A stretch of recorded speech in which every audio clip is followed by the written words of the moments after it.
সকাল বন্ধুরা। এই যে আমাদের সব বাকি কাজ বাজ সারা কমপ্লিট।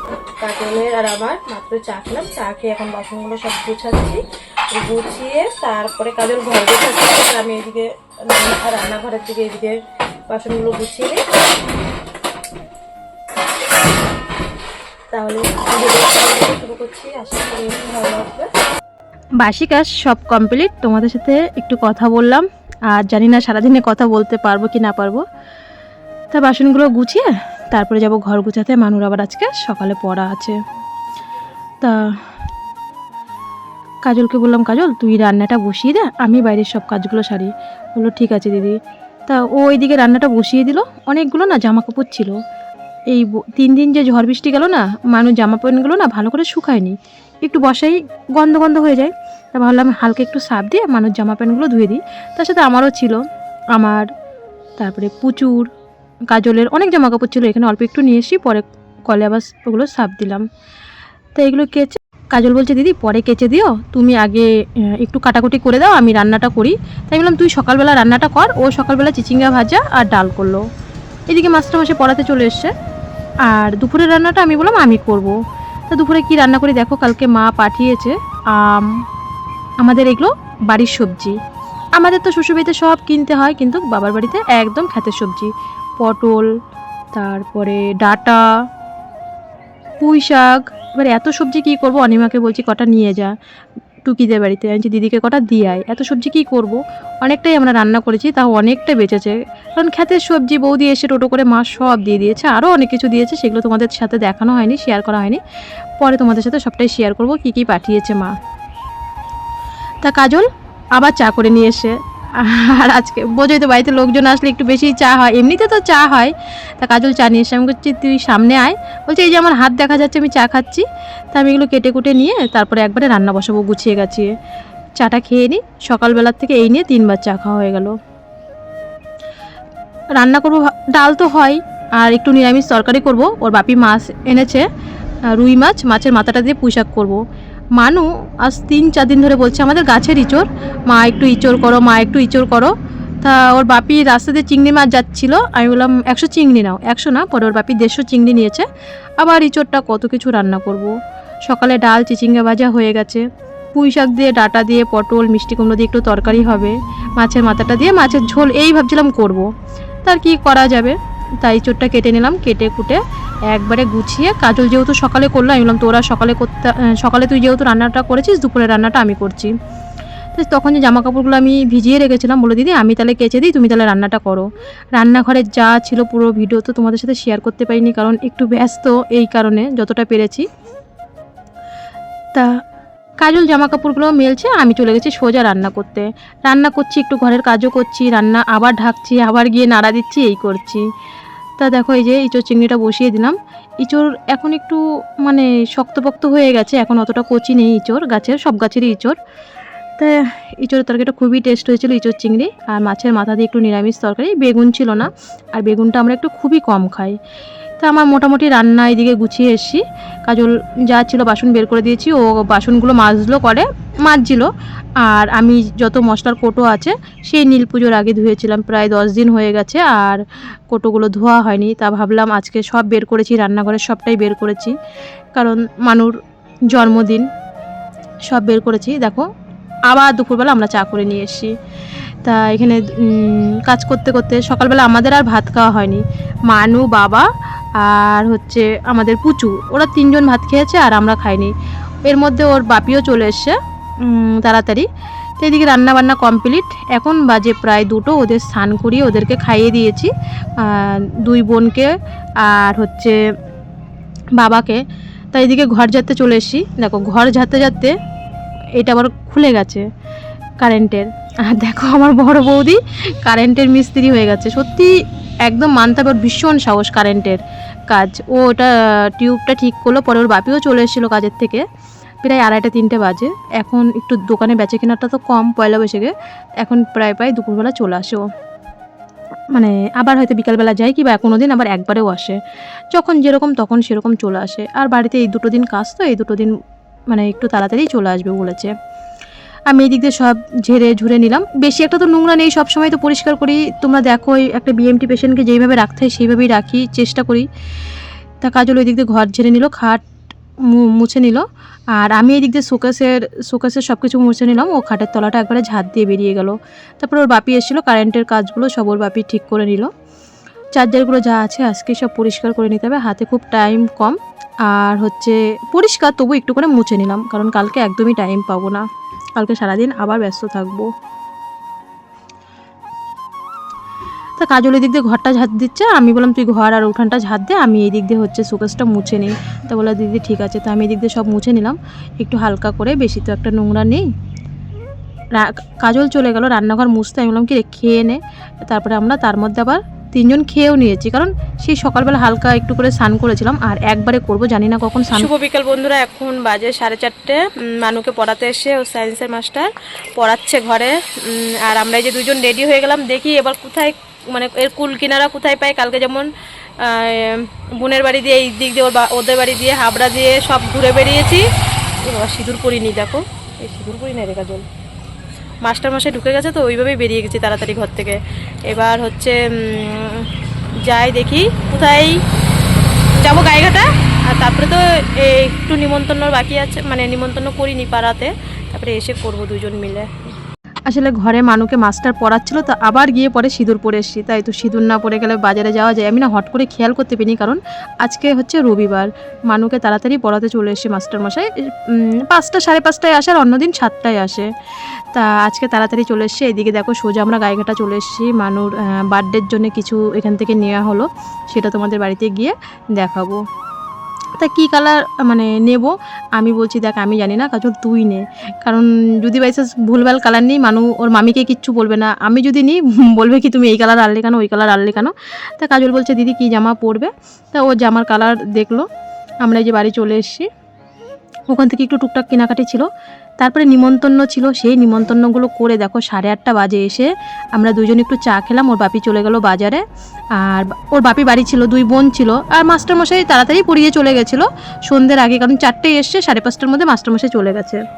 তা কাজল এসে বাসনগুলো মাজতে নিল। আমি এই দিক দিয়ে মশলার কোটোগুলো সকালবেলা যে ধুয়ে দিলাম, ওগুলো তো শুকিয়ে গেছিলো রোদ্রে, তাই ওইভাবেই ধুয়ে গেছিলাম। তাই বললাম কাজল তুই মশলার কোটোগুলো ঢেলে রাখ, কারণ মশলাগুলো কোটোতে ভরে ফেলে সব। আমি ওই দিক দিয়ে আবার রান্নাটা বসিয়ে দিয়েছি, রাতের রান্না। কাজল এইদিকে করছে, আমি ওইদিকে করছি। রাতে আবার রান্না হবে, সেটা খাওয়া দাওয়াটা তোমাদের সাথে শেয়ার করতে পারিনি, কারণ 8:30 বেজে গেছে। মানুকে 9টার মধ্যে ভাত দিতে হয়। আমার হাজার কাজ থাকলেও মানুকে 3 টাইম খেতে দিই, তারপরে আমি সব করি। তা দেখলাম ও কোনটার ভিতরে কী ভরলো, কারণ একজনের কাজ আর একজনের গুছাতে গেলে একটু হয়। তা আমি আবার একটু মাঝে মধ্যে এসে দেখছি যে যেই মশলার মধ্যে সেই মশলার মধ্যেও ঠিকঠাক ভরছে নাকি। দেখলাম হ্যাঁ ঠিকঠাক, কারণ আমি ওকে বলেই গেছিলাম যে এটার মধ্যে এই ভরবি, এটার মধ্যে ওই ভরবি। তো এইদিকে আমার মোটামুটি রান্নাটাও কমপ্লিট হয়ে গেছে।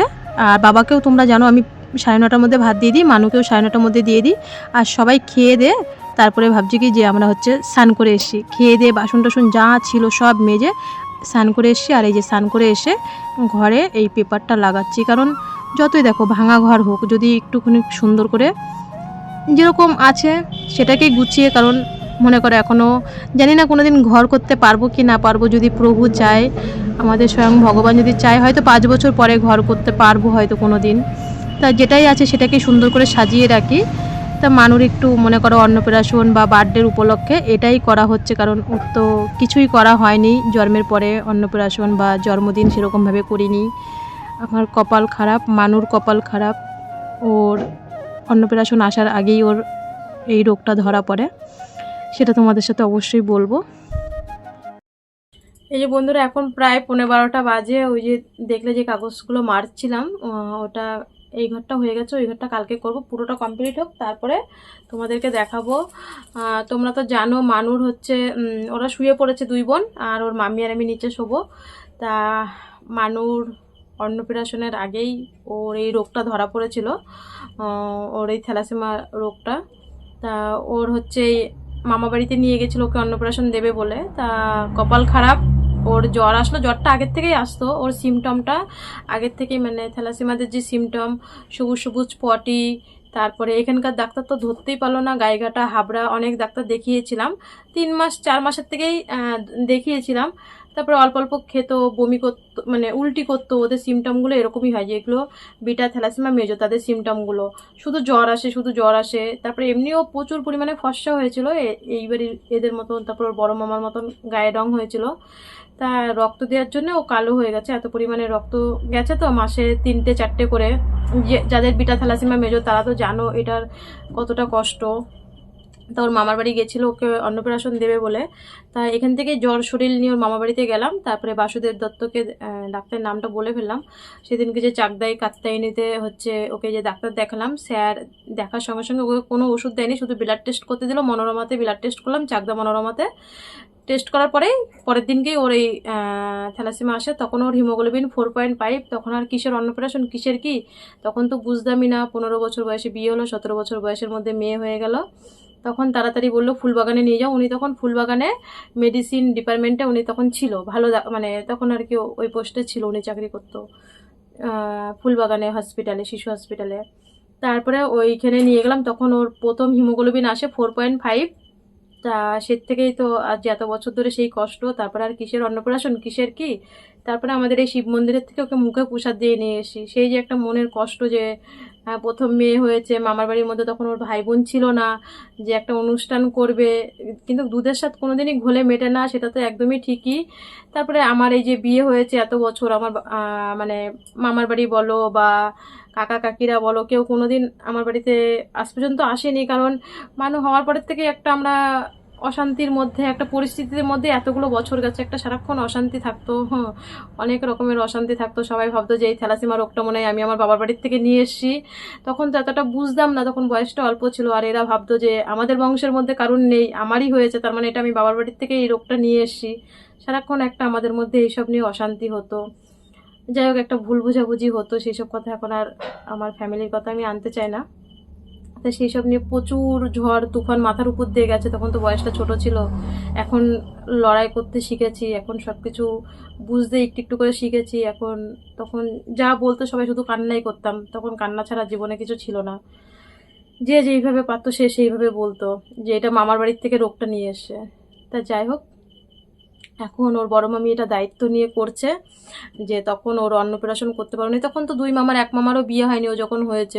ওর মা বোনের তো মাত্র 4 বছর বয়স এবার হচ্ছে। তো এটা ওর বড় মামি যদি না আসতো, ওর বড় মামি যদি না করতো, আমি করতামও না। তা সবাই বলছে, আবার বিশেষ করে অভিভাইও বলছে যে দিদি, ও তো সবাই ওর দাদা, মানে আর কি মাসির মেয়ে, মাসির ছেলে, ওরা যে মাসি এবার তো নতুন জীবন পেয়েছে, এবার ওর একটু জন্মদিন ভালো করে কর। বলেছি ওর মাসির ছেলেকেও, আসবে কিনা জানি না। এবার সবাই বিয়ে বাড়িতে ব্যস্ত, তবু 2-1জনকে নিমন্ত্রণ করেছি। শ্বশুর, আমার বাবার বাড়ি সেরকম আমি কোনোদিনই নিমন্ত্রণ করি না, বা আমার বাড়ি আজ পর্যন্ত কেউ আসেও নি সেরকমভাবে। শ্বশুর বাড়ির এইদিকেই আমি এদেরকেই বেশি বলি, শ্বশুরবাড়ির লোকজন নিয়ে আমার থাকতে হবে, ওদেরকেই বলেছি। এই হচ্ছে কথা। আর এটা ওর বড় মামি করছে এই জন্মদিনটা, তোমরা আশীর্বাদ করো মানুকে। অন্নপ্রাশনটাই মনে করো, অন্নপ্রাশন, জন্মদিন সবটাই হচ্ছে মানুষ জীবনে। এই হচ্ছে একটুখানি আর কি কটা লোক বলছি, তাই নিমন্ত্রণ করে এসছি। ওর দুটো বান্ধবী, বান্ধবীর মা, আর হচ্ছে ওর মাস্টার মশাই, এই আর কি আমাদের মানে শ্বশুরবাড়ির গোষ্ঠী, মানে এটা তো বলতেই হবে। যাদেরকে আমি সবসময়, আমি একটা কোনো বিপদে পড়লে, আমার তো বাবার বাড়ি অনেক দূর, সেই রানাঘাটের কাছে, ওদের বললে তো আর আসতে পারবে না, এদেরকে নিয়েই আমার থাকতে হবে সবসময়। তাই এদেরকেই বলেছি। আর এদেরকে আমি বাড়ির ছেলে মেয়েগুলোকে নিয়ে, গেল বছরও দুটো বান্ধবী আর বাড়ির 3-4টে ছেলে মেয়ে, বাচ্চা কাচ্চা আর কি, 4টে-5টা যে ভাসুরের ছেলে মেয়ে আছে, সবই তো ভাসুরের ছেলে মেয়ে, ওদেরকে নিয়েই করেছিলাম।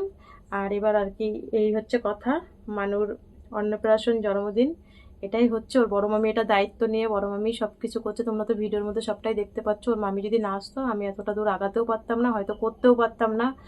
সবাই বলছে যখন, তাই। তা ওকে আশীর্বাদ করো, সবটাই তোমাদের সাথে ভিডিওতে শেয়ার করব। সবাই ভালো থেকো, সবাই সুস্থ থেকো। আজ এই পর্যন্ত, মানুকে অনেক অনেক আশীর্বাদ করো। খুব তাড়াতাড়ি আবার নেক্সট ভিডিওতে দেখা হচ্ছে। আর হচ্ছে দেখো, ঝড় বৃষ্টি না হলে অবশ্যই ভিডিও দেওয়ার চেষ্টা করব। 3 দিন বাড়ির পরিস্থিতি, মানে বললাম না এতটা খারাপ হয়ে গেছে। দেখো একদম ঘরটা তো পুরো স্যাঁতসেঁতে। আর আমাদের এখানে 3টে দিন খুবই বৃষ্টি হয়েছে এই দিকটাতে, আমাদের উত্তর চব্বিশ পরগনা এদিকে। তা চলো তাহলে আজকে এই পর্যন্ত। আমরা এখন 2জন এখানে শোবো, আর ওরা 2 বোন উপরে শুয়েছে, আর ওর বাকি তো ওই ঘরে শোয়।